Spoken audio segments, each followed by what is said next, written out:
Salut à vous fidèles amis de mon Congo TV, en tout cas heureuse de vous savoir très nombreux. Bisika bozwami partout dans le monde entier, en tout cas c'est ngomingi. Yakozana bino susumokola lelo à travers votre site bien aimé, votre site préféré. Nalela bino tellement il y a trop. Merci beaucoup en tout cas bobo s'abonner. Namoni vraiment que bolinganga vraiment en moins de quelques jours déjà. Ezomat en tout cas merci beaucoup na baonyo so s'abonner. Na baonyo so s'abonner, na mtebo continuer ko s'abonner parce que c'est une façon de me soutenir parce que il y a trop. Je dis bon séjour au prophète de l'Éternel, aigle. Aigle de l'Éternel, prophète Mukendi. Boye Malam Namabelia Bakoko. Et je souhaite mes heureux anniversaires à Maman Bijou Bivoire, la grande prophétesse de l'Éternel. Merci beaucoup. Aya Papinganga, Motema Marlène Kaluna, Kunana, Wisconsin. Et je dis merci beaucoup aussi à Pamela Moziga, Mabi 2023, Tozanango, Kote Kote, parce que Zande Bongo Masolezo Keneka, Bongo Kitoro Makasi. Et merci beaucoup à Martin, derrière la caméra pour des belles images. Et les loyo tokolobela mingi mingi makamwetali ba chantre de l'Éternel avec un serviteur de l'Éternel. Il est vraiment du matin, il est du lever quoi. Il est dans le lever du matin de son service. Donc Bandelia Moussala Nae, Abandi Moussala Nae Anzambesika, et il est là. Œuvre Nae, nous allons parler de son album. Notre titre Nae à Robert Solo, il y a Pasteur Saül, hein? Pasteur Saül, basé Belé, la RDC surtout Mingi Mingi. Et je dis, il s'agit bien de Patrick Mumbanika. Patrick Mumbanika, déjà bonjour. Bonjour maman, que Dieu vous bénisse. Bonne santé. Santé par la grâce de Dieu, vraiment c'est très bien. Très bien. Oui, Nangolo Nzambe, tous allés. Santé à la rare ou mais nous sommes. Si vous avez visé Gangaï, n'a évité de comprendre. Non, non, non. Toi, tu as une très bonne santé. Nzambe pas bon, ça se voit déjà. Hein? Ça se voit que tu as une très bonne santé. Parce que sur la santé, ça les michoter. Donc, c'est ça déjà. Donc, nous rendons gloire à Dieu. Merci beaucoup, Patrick. Tout maintenant, les solos, il y a Bino Basali Nzambe, il y a RDC. Parce que vous avez moko, parce que vous avez malgré, nous nous kilé, bioté, mais bazoye bao déjà, à travers déjà émissions, à travers œuvre nao, au côté déjà, Toyoki, Nayoki, au sala, au sali déjà, soit aux en cours, il y a ça la pasteur Saül. Aussi dans nos révélations, on a ça la pasteur Saül. Et où tu as, parce que sur la Bible, tu as vu que pasteur Saül, Azaki Mouto, Saül, Azaki Mouto, Nzambe déjà boire qui Nzamba boire qui mais prophète Samuel a yaki pour na plaider pour na cause na epembe na Nzambe. Mais Nzambe a gagné le prophète Samuel, c'est pour na nini, nga Mouto nga na boire qui ozul ka kozwaye. C'est pourquoi il y a des prophètes Samuel, il y a des prophètes Saül dans beaucoup RDC. Ah, maman, vous savez, la Bible dit dans les derniers jours, il s'élèvera des faux prophètes. Mais quand il y a faux et quand il sera bisoté, mais ça n'est pas dans mon thème parce que biso ba fidèle, nous ne comprenons pas. Il y a des fidèles au bazar, la Bible dit peuple zangi révélation, c'est-à-dire il faut comprendre la personne à c'est lui qui t'enseigne la parole de Dieu. Il y a plusieurs pasteurs Saoul. Et ça n'a pas si dans mon île maman Yesu Christo ezana batu belé oyo nzamba zolela azotala bandaki malamu be kotazo kende odazo ke tout en amir. Les hommes de Dieu aujourd'hui, église et bongwami église comme parti politique. Donc il y a trop de pasteurs Saoul. Il y a un autre parce que politique n'est pas dominée mingi Congo. Non, la politique pour politique comme bisiko ba pasteur surtout mingi soko moni ke mingi yo posa la carte peut-être lobby pour comme bongo. Vous savez pourquoi? C'est l'argent. Oyebi, ils en a 5 choses au diable à tel le siècle présent pour nous détruire la vie à bateau. Il y a l'iboso, c'est le tabac, la drogue. Il y a mis balai, c'est les boissons. Il y a mis ça, c'est l'argent. Il y a 4e, c'est les secs. Et 5e, c'est les téléphones. Donc, c'est-à-dire que Mongo et continue à quatre églises, bah ça, il y a un zambe, bah tomboli politique à cause de l'argent. Yo zo monate, le long de Nazar, bah, moi ça, il y a un zambe, azal rapport à pouvoir té, azal rapport opposanté. Tu vois, c'est-à-dire Moussa et Anzambe sont tel même dans Israël, les hommes de Dieu bazaki ba sentinelle. Baza bato un sentinelle dans muto azo singe là. Ce qui m'a bien moko ezali nos places au mabé ezali. Mais aujourd'hui il y a plus de sentinelles. Il y a des sentimentalistes. Donc c'est-à-dire ça on a des sentiments. Donc c'est-à-dire bateau ça la makambu pour appeler pas mutu moko pour appeler moi cagnotte appeler moi loko moko. Pasteur comme il ko finga politicien. Oui, pasteur comme ko critiquer politicien oyo. Pour politicien on c'est pelanaye. Mais si les politiciens on a longo on soit remplacer yo. On a sur flatter oyo. Tu vois? Il y a des pasteurs Saoul, mais ce qu'on a dans l'église, il y a bonheur, ça va dans Zambé. En tout cas, bima l'église à bon. Yo, ça va dire, mais pas bima l'église, neti par exemple, badba bima arche de Noé, a pasteur de Niles. Badba bima na pas mukuna. Badba bima pas papa na biso son nom est papa na biso Kadima. Eh comment? Papa na biso Kombo Ekoya et neti badba bima na l'église, ya papa na biso Mutombo. Parce que badba bima na l'église, ya papa biso Ngalas. Badba bima na l'église, ya pasteur Soni Kafuta. Est-ce que ça m'a na encourager bana na nzambe ba bana l'église te mais na senga bana na nzambe ba na révélation parce que to loba so yo tangi wana baza ba papa na biso molimo ça ba politicien bon na éviter so baza ba politicien pasteur politicien et lo ngana zoloba pasteur Saoul Ezoya en tout cas au Kanzembo wana j'espère que bana nzambe ba ko la édifier mais na biso ki o moni pasteur na bino Olia tia li loba na nzambe ya comme masolo politique na cher et puis soko landeli politique wana azolo bango azana sans traiter aza pour mutu moko boy tu peux imaginer un pasteur ozo sabani bobete la politicien na maboko boko bete la mutu maboko webe loko zo kamwisa ngai so ki politicien na mutu pesa que moi $100,000 à ton église na e mais moi sine na bana na poto qu'est-ce que nous avons bénéficié tant aussi on quitte tant so quitte yo vendre le bimisa ta sans fanté politicien na mutu somi ba quitte nyoso atie ba TV l'église ba couleur ba carreau donc je n'en conviens pas mais les politiciens na mutu tongé l'église le problème est ça que au moni maman prophète Nathan tant nzamba ebisie aya kugangela David po David amaki na mwasa soda na Iri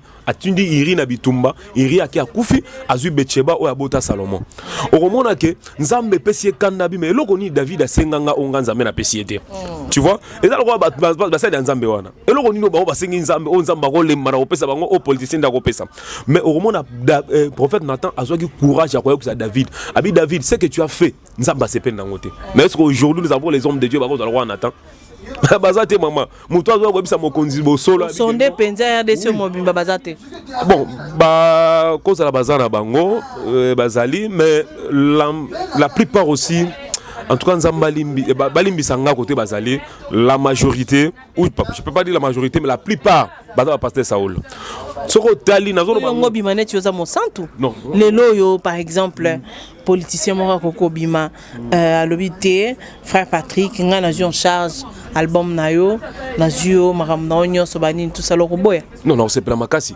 mais ce que ma bien web c'est vérité vous savez ce que c'est politicien vérité quand on peut son mongo on peut ça yo parce que yo za nzambe la Bible dit le cœur des rois ezala maboko nzambe ba roi nyonso zo mona o mitema na bango ezala maboko nzambe kaka le même nzambe wana yebisa ngai David asala le prophète Nathan nini et ça bon le prophète Nathan vous savez ezana eloko babenga ke Elion le Dieu très haut il y a azali kolo ya puissance nyonso azali kolo ya puissance nyonso kofinga autorité parce que azape musali ya nzambe mais yebisa vérité donc c'est ça. Politique ils ont place ni na vina politique na tant que musali ya nzambe za chantre de l'Éternel politique na vina ngai eza je peux dire que la politique na lingala d'abord la politique eza lukuta donc zelo moko boyo oyo ngana lo barango musali ya nzambe tu peux faire la politique mais faut ça l'exception tant au côté na 4 ah ça l'exception deni parce que yo mo to lo ba politique eza lokuta c'est que musala nzambe il faut pas ça la abuka lokuta faut pas ça la politique non politique on ngana zo lobela dans quel sens politique eza lokuta mais musali nzambe tant yo côté na politique il faut éclairer non hein il faut éclairer place mo monique lokuta ezali mo politique on a babé eza lokuta mais yo bongoli yango babi politique to bi eza lokuta mais muto banda ye wana a changer lokuta ne comme vérité on zo condamner zo tala neti bato lokwa ba papa na biso ba Dodo Kamba. Ah, prophète Dodo Kamba, c'est un homme de Dieu que je respecte beaucoup. D'abord, la Lingage Makasi. Mais c'est un politicien. Yo mo yema ma 5 awa et ndombani en catholique. Bon, en tout cas, là on a rôle maman Ezake. Je vais conseiller aux hommes de Dieu. Vraiment ba papa na ngai. Na opesa bino conseil.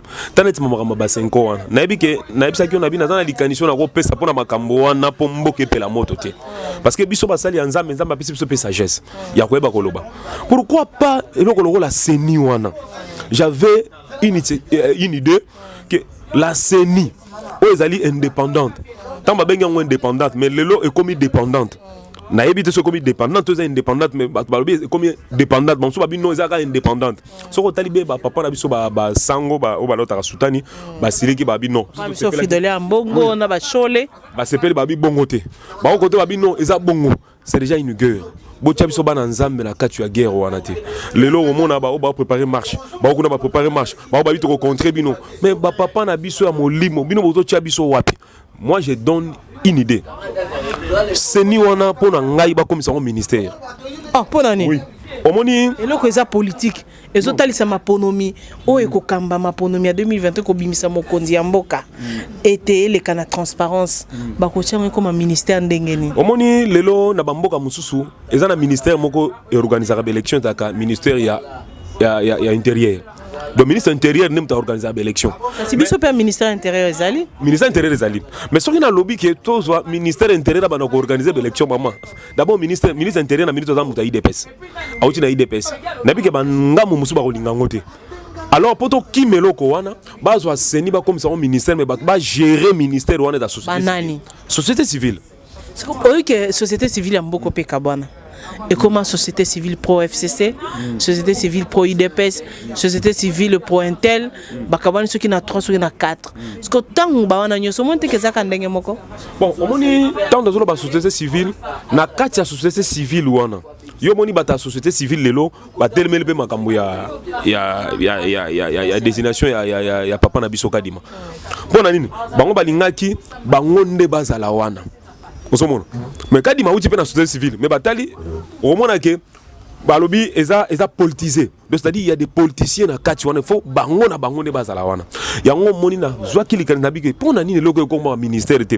Do batu nyonso ba ko travailler na CENI et dans la parce que maintenant ministre chargé des élections.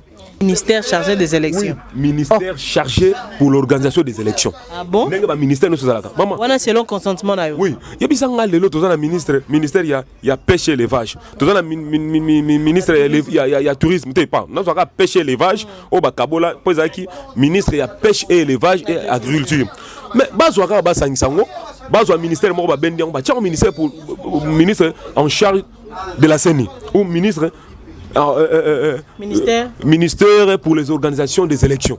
Ah, oui? Est-ce que tu crois que c'est fort possible? Oui, au moins les canitions, c'est une idée là meilleure. Ce qui va cambier, quand on va lander émission, on a dit que balanda maman, parce que c'est encore possible que bazonga va vendre place moko. Bango nyon sona so bazana ministère wana et koza malam. Parce que dans ministère au monde que papa Dodo Kamba Église de réveil vous allez représenter ECC vous allez représenter bango nyonso ba vous en a quatre ministères wana. Siko ndenge ba désigner papa na biso Kadima na tête ya CENI tout monde qui bongo félicitations à l'honorable Blaise dit tout que je salue et je félicite aussi papa biso Kadima ndenge ba désigner bongo mabe ezali. Bon nazomona na ngambu musu bazo telemela non azamutu ya boye. Mais conseil moi on repère ça papa na biso Kadima déjà batio wana ngana za eloko na lobate mais les conseils que je vais te donner Dieu te regarde nzamba zotala yo ozape mwana ya nzamba utie pa bande kona biso bakimbangiste vraiment ce qui yo mutokoti kala wana libela lokwa déjà cours constitutionnel ndimio en tout cas bimi c'est la biso muto yo biso peuple to kondima kozana na parti pris voter pardon auto voter kozana na parti pris ça c'est un conseil que je te donne parce que na nyos to salaka eba ki nzamba mona biso donc babengi il est partout il est en train de nous contrôler le long muto ko ça la sentiment na abimi si opon la corruption mais sache-le bien que à part yo tu as aussi tes descendants le long mona batu mingo ba sali ba koteri wana yebisa ngai maman lelo au monde batu nyonso batang ba président ba CENI nyonso ba leka a besoin la bino ba mbongo bo misa bato boko bimisa mais qu'est-ce que vous avez de l'autre côté donc ça vous avez bénéficié absolument rien ya on a zo sa conseil na papa na biso Kadima na sepela ki mingi na maloba ya papa na biso Jean-Pierre Bemba abi ko gagner élection to ko gagner ko la présidente de la République ezateka ke faut muta CENI za la yo to za la yo te non moto aseni par aux ya tendance moko boye mais nzamba confondre ye na sepela ina ba propos na makasi vraiment ya papa na biso Jean-Pierre Bemba. Donc c'est comme ça, Dieu est au-dessus de tout, il peut confondre tant que yozo kanisa boye mais Dieu peut te confondre, Dieu peut te confondre. Oui. Voilà, tozongana okaki osalaki nzembo ya état de siège au travail qui en opena champion José Ndita. Qu'en est-il ya nzembo wana parce que depuis état de siège ils ont décrété qu'on a dans est moi ba tuerie ndengzaka ba 1 million ba combien de personnes on a toyebaka ezo kita ba nombre de morts ezo kita muke bazo kankan ba rebelle ni nous en ngo likanisa koloba na mambeza na est kuna. Bon, na salaki maintenant nzembo état de siège té mais na salaki tu nzembo na salaki amour du Congo. OK. Donc bolingo ya Congo. Ya on monte dans la fondation na la fondation amour du Congo.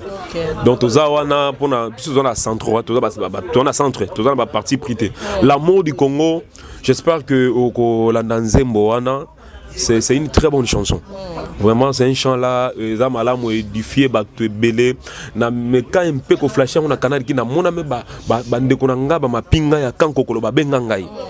Pesa na posa siko ya mutu moko oyo akondima ayoka pe nzembo wana pe amona yango a propulsé yango po bana na nzambe to peuple congolais ba yoka na ba yi politique. On dit le comment soki neti boye oyebanité atobeti eloko bongo. C'est une très bonne chanson. C'est une très bonne chanson, j'en profite pour na ko lancer pe après parce que nga pe na mona ba soldat. Na ba papa na nga ba général Massi, na za ba papa na ngai loko ba colonel Denis na secrétaire provincial ya papa na biso Silvano Kasongo, na za ba papa na ngai na za mona ba soldat. Donc nzembo wana okopé ce extrait to ko tia na site. Comme ça pour muto zo l'extra bolingo ya Congo parce que na ba propre moyen na yo, o sali ba nzembo wana. Oza ki soutien te. En tout cas, na soutien te. Na travers on a Maxime Media d'abord, oui Maxime Media da studio mo est trop cher, mais ba eda ngai na sali nzembo wana l'amour du Congo. So Hollandais ngo vraiment au moment que c'est une très bonne chanson, une très bonne chanson. Na me quand peu routine de la ngompe mama bazai ba mais malgré tout so inzamba sungi na maman Eve je salue déjà Mameli papi mulala nzembo yango na opesa mama pesa mama tala nzembo ouais maman eza chanson moko ezo sangisa so Hollandais ngo ezab na malamu ya malamu. C'est comme makanisi na vision na pona Congo RDC. Oza mwana mboka, oza chante. Lobi yo poko koma likolo nini tout ça là na bande kona yo. Lobi o mona ka obandi ko yemba komi pasteur, évêque, archbishop. Po bino ezaka bongo bandi ko yemba ti ba komo ko tcho ba titre wana. Okoluka siko o minimiser musala oyo bandela kinango. Non, ko ba koma ka pasteur te. Mais bazalaka déjà pasteur parce que mon nzamba azop ça siko yo za pasteur be comment déjà oza déjà non ngala za frère je suis mais puis oza frère oui oza frère chantre oui oza pasteur te non je suis pas un pasteur otikala poza pasteur te kati na ngana no egangite soki oganga un jour oui un jour c'est que yo kokoma lobi pasteur parce que eloko toza na wana mboka na biso RDC zanini yo to ebi omona lobi okomi évêque archbishop prophète de la nation okomi chantre nani oyo okomi intel ba titre nyoso na bozwaka wana mais musala nzambe ekiti c'est ce que nous craignons na mboko yo yango na lingaka mingi na pesi mbote plus José Ndita parce que yé dépose à la chantre à la chante ayemba na kaka yo zo ba ministère na ne gangité c'est que ils ont envisagé un jour comme archbishop évêque pasteur nani omoni to otangelinga komo ya frère José Ndita c'est un frère qui na c'est collaborer comme malamu na ye mukolo moko na kienda ko accompagner dans une des églises qui était à la jeunesse il parlait sur l'adoration mais c'est un bon prédicateur. Un bon prédicateur. Yebisanga mutu abongo so lelo wanzambe za kati na ke nzamba bi non tu es ministère boegangi. Omoni esko eloko na zolo bana ba pasteur Saoul, c'est ça le problème. Donc mutu azana eloko wana kati na été mais quelqu'un oyo azolika a forcé obi eloko nyonso ya nzambe ba poussaka été. Tika nzambe na pousser yo. Soki bani ko pousser nzambe do forcer nzambe aussi ba touche. Ndo moni ba de belé ba koti on a ba gris ba on a cessé le ba commencer ba miracle morobo ya lokuta des choses comme ça. Pasteur nani Saoul. Le pasteur Saoul. Le pasteur Saoul na so oyo ki en tout cas. Bana nzambe. Comme il ba nzema ba jeton le roi papa na biso frère Patrice. Non, pas frère Patrice dans la ba jeton mais frère Patrice alobaka ba vérité. Au moins na pasteur Saoul wana et dans la partie moroboye nabi que papa Patrice sera yo ki ngo o sepela parti wana na tuni na bi papa Patrice ngoyi musoko mosali ya nzambo atuna ki nzambe ya mboete ya bala mais le loi combien a divorcé. Est-ce que les balles on a qui volonté en Zambé toi ça les qui bon autres? Parce que la Bible dit que personne ne sait pas ce que Dieu a uni. Mais ce qu'on y a pasteur beaucoup m'a divorcé à 20 fois. Avec moi si à ministère je dois chercher une autre femme. Des choses comme ça. Mais il y a bisanga imuto bon. Moi si balala qui n'est toko à longo tant komi na mbetu atiki moi si toko à keluka moi si mbetu. C'est ça maman donc c'est-à-dire aux hommes on a battu belé sur au talibien au monde a payé akiti. So dana mala mo mona batu mingi basali ba aventure na basi na bango lelo mona bazab na se bakiti. Bakiti parce que basali la qui on a volonté ensemble ta sali la on yemo kwa sali bonzoto. Est-ce que question oyo parce que tant na chakina na wa mama sala nzambe moko. Ba pasteur na biso RDC parce que mboka zo pela moto ko organizate. Est-ce que bazo sali la vraiment nzambe na ndenge ya solo? Ndenge yo zo monela. Place na bisa qui on a dit que là où il y a le faux ba vrai pe bazali. Hein?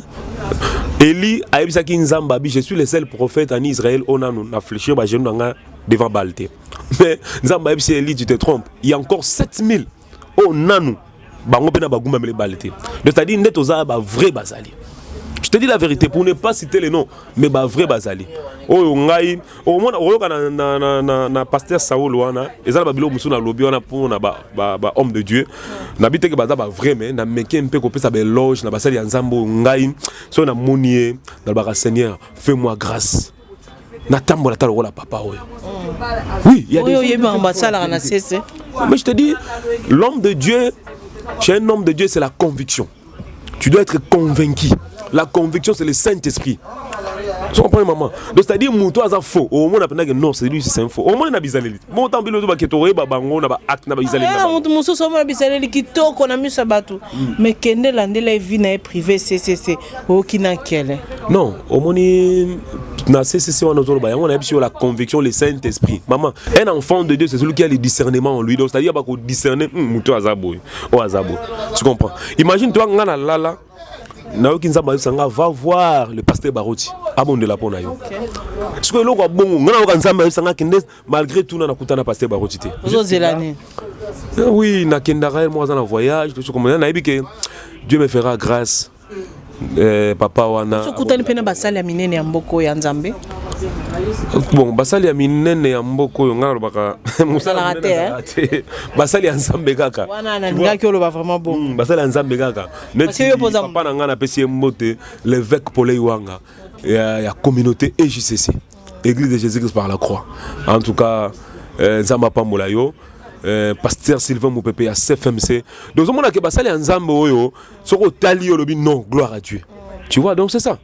Et paix à son âme papa Nangai azape noko po Nangai le pasteur Roger Moupati et si maman na bisolo mbongo ensemble dans la colombe. Donc c'est-à-dire Nzamba battre la molimo na. Voilà, merci beaucoup tous que ne malembe na consulter l'émission na biso politique na chrétienté na bino basali ya Nzambe. Ninge zo kumbama lobby politique eza lokuta. On est sur question quand même que ce mena reposer en ressources politique eza lokuta bino basali ya Nzambe pe bozawana. Mais bozo kumbana kana mamka ya politique. Parce que beaucoup za la kana besoin de politique. Parce que ba politicien pe baza pe kana besoin batu. Loko la bino bokamba bango bozana bango malgré lokuta na bango. Malgré lokuta na bango no mo lobby na bité question na comprendre na bien té no lobby politique. Na bino basali ya Nzambe. Yosa chantre. Lobby comme pasteur, évêque, archbishop, peu importe comment par la volonté, oui bien sûr. Bozawana tout le temps côte n'a pas politicien. Ndenge bozo tambola. Politique on a besoin na bino. Bino pe bozo na besoin na bino. Siko boko kumbanela ndenge nini pour na kobimisa vérité na kati ya mboka oyo RDC. C'est ça que je dis. Donc c'est-à-dire que na bisa que na Israël basali Nzambe azako ba sentinelle. Politique et kotikala jamais ko kimisa musika na basali Nzambe. Ils auront toujours besoin des hommes de Dieu. Mais vous voyez qu'est-ce que le diable fait? Ba bengio. Mais ba tie vérité ba tie na lokuta. Donc c'est-à-dire que vérité sur le lobby vérité Nzamba s'appelle na yo. Mais sur le lobby lokuta Nzamba boa kisio. Nous au monde ba politicien wana. Lobby le ba politicien ba comme on basali Nzambe lokola bilo mo ya osaka nango. Mais musala Nzamba basali Nzamba zo ke ko kemande kuna. C'est ça que je dis. Donc c'est-à-dire un homme de Dieu. La main qui donne. C'est elle la plus forte. Et c'est elle qui domine. Non, la main qui donne, la Bible dit la bénédiction vient que de l'Éternel. La bénédiction vient ni de l'Orient ni de l'Occident, mais la bénédiction vient de l'Éternel. Mais c'est la loi du recevoir et de donner.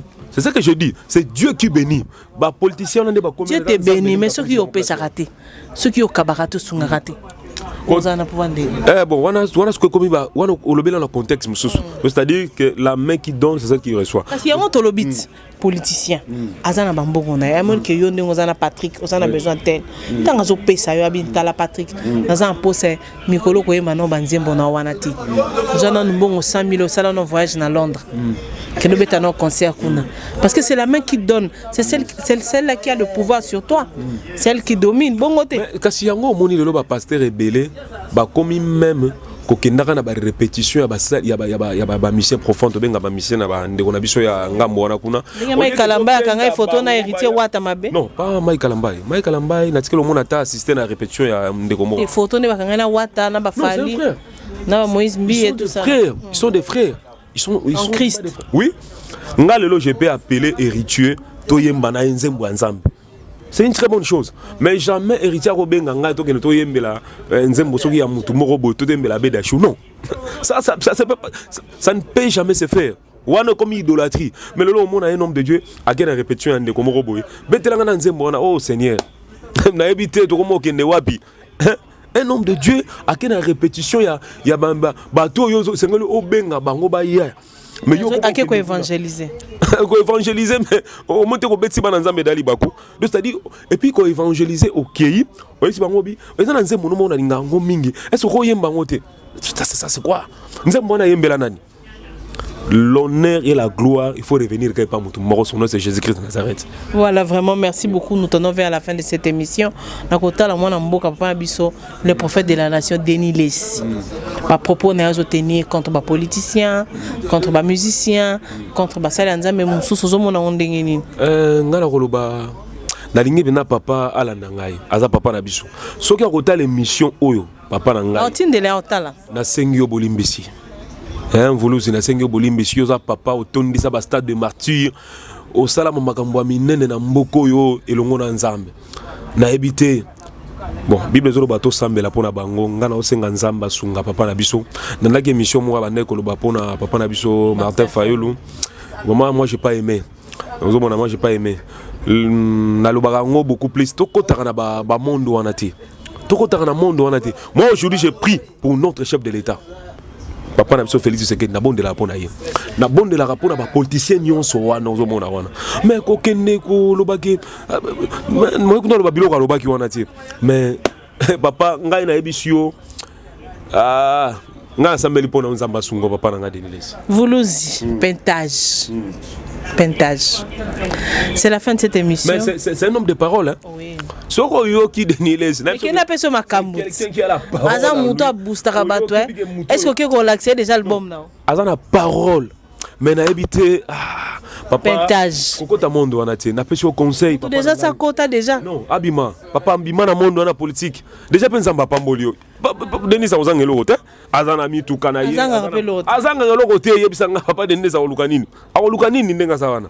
C'est un patron. Nzambe da pambola. Papa bima na biloko wana. Bima na biloko wana. Yo za papa na biso linga ko mingi. Bima na biloko wana. Soka o soutenir ngai gloire à Dieu na ebika za pe mutema malamu oza malamu. C'est la fin de cette émission. Salutations, dédicace. Partout dans le monde entier. Salutations, je salue d'abord le pasteur Sylvain Moupépé, la communauté CFMC, représentant, il y a ville-province, il y a Kinshasa. PCP Mbote na papa nanga l'évêque Paul Iwanga ya communauté EJCC église de Jésus par la croix na PCP basala nzambe nyonso Mbote nzamba pambola bino na PCP mama nanga Mbote mama Sarah na PCP baleki nanga Shela Mumbanika Meda Mumbanika mais chaque Mumbanika waza en Europe déjà na Paris nzamba pambola yo bisiko zawa na nzamba salo grâce na biko kenda kotanga na PCP bana nzambe nyonso Mbote ba ndeko nanga nyonso ya le son de la trompette je le pasteur Joyeux Lobaki, papa, c'est un homme qui parle très bien. Na pesi bino mbote, bande kone ba mission chrétien nyonso.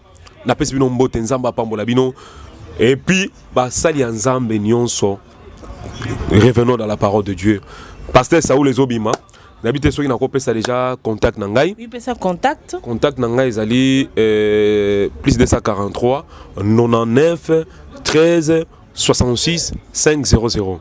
Na bandeli plus 243 99 13 66 500. Patrick Mumbanika. Voilà, sur même na WhatsApp. En tout cas, tu reçois la malamu. Na salué pe groupe Nangai Mobimba. On a zo kamba les aiglons. Nzamba Pambola bino nazana des groupes.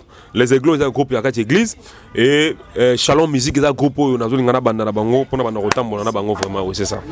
Merci beaucoup, c'est la fin de cette émission. Merci beaucoup Naïb Kebosepeli. Papa Denis, j'espère que le message est passé. Papa Tika Pentage. Merci beaucoup Martin derrière la caméra. Merci beaucoup au prophète Aigle de l'Éternel. En tout cas, papa Oyangai Penzo Simba Ramba Solo Kitoka Sambela Ponanga. Oa Fuka Marapenza Binzambe Pambola Karine Bundela Karine Longisae, le prophète de l'Éternel Aigle Mukendi. Merci beaucoup à maman Bichou Bivoire, ma maman la prophétesse aussi. Il pas Fuka Maraponangai. Merci beaucoup à la maman et Basali Nzambe. Balinganga tellement Bachakanga Loboko pour Musale Kendel Bosso. Merci beaucoup na Bino Nyonso.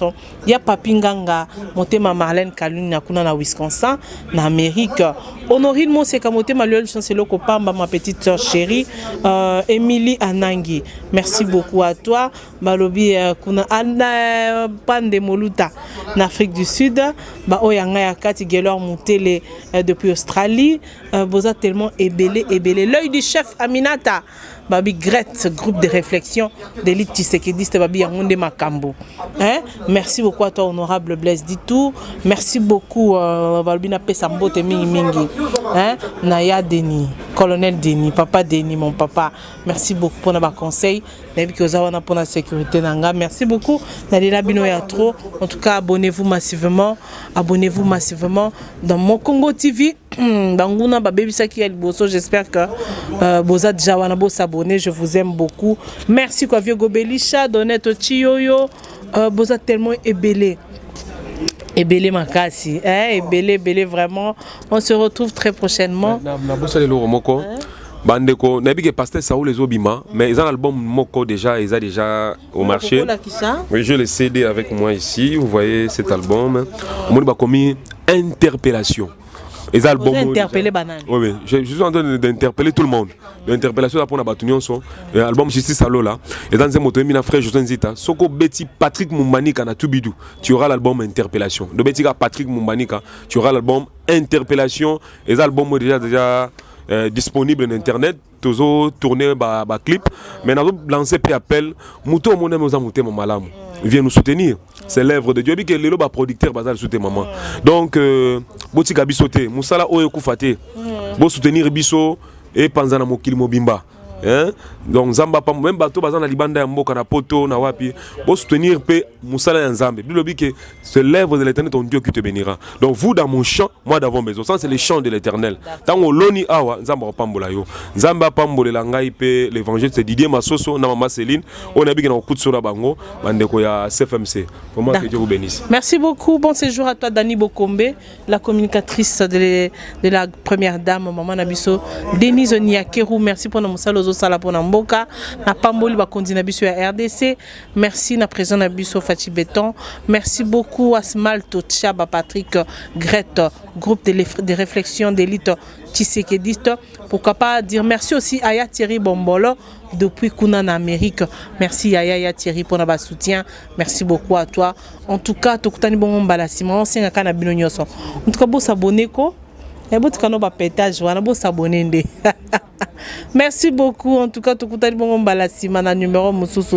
N'oubliez pas votre magazine. Moi signor ça maman toza wapi so teka makona kin. Il faut bien un numéro nanga nizana se. Oya koleka na émission na bino ya basi femme d'aujourd'hui. Hein? Et ça bon conception nanga moko ba yibangote. So même mutum ça femme d'aujourd'hui bo kete pardon. Émission à basi hein. Femme d'aujourd'hui. Pour na yona nous moi question une minute comme quelle femme moi ça zana.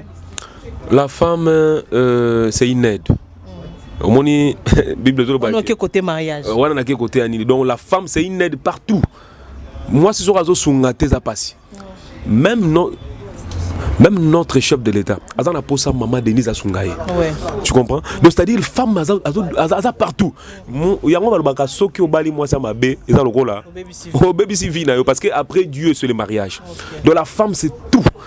Donc c'est quelque chose et c'est ngeli ezala pemeni ya papa. Donc c'est une aide. La Bible dit que quand Dieu vit que l'homme était seul, je lui ferai une aide semblable. Donc, bisous m'balé toi ba aide. Le sco oye pe menanga o aider nga pe na aider yo. Na c'est na initiative wana malamu vraiment nazo lancer. Faut qu'on appelle maman Lombongo et aux malamu vraiment parce que c'est moi une femme d'aujourd'hui aussi. Merci beaucoup, c'est la fin. En tout cas, abonnez-vous Massimo. Bye bye, merci à toi Martin derrière la caméra pour de belles images.